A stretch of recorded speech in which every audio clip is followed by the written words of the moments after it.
Alam nyo ba na hindi lang basta hayop sa bukid ang mga kambing? Sila ay tinuturing na 4 months cow. Para maging malusog ang kambing, hindi sapat ang basta damo lang. Kailangan nila ng sikat ng araw, safekeeping, maayos na kulungan at sustansya. Dapat nakaangat ang sahig, elevated, para laging tuyo at hindi pamahaya ng bulate.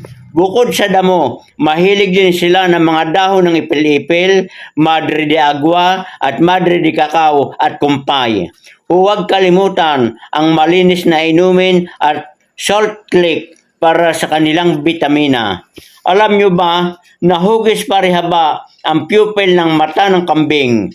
Dahil dito, meron silang 320 to 340 degree vision. Nakikita nila ang paligid kahit hindi igala ang ulo para iwas predator. Akala ng marami, lahat ay kinakain nila. Pero sa totoo lang, pihika ng kambing. Ayaw nila ng pagkain na laglag sa lupa o madumi na. Likas silang mahilig umakyat.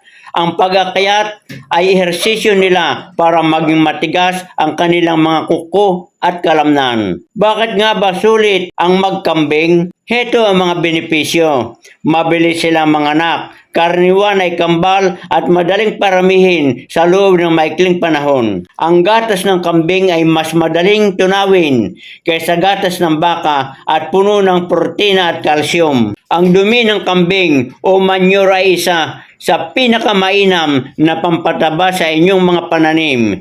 Hindi sila nangangailangan ng malaking espasyo gaya ng baka o kalabaw.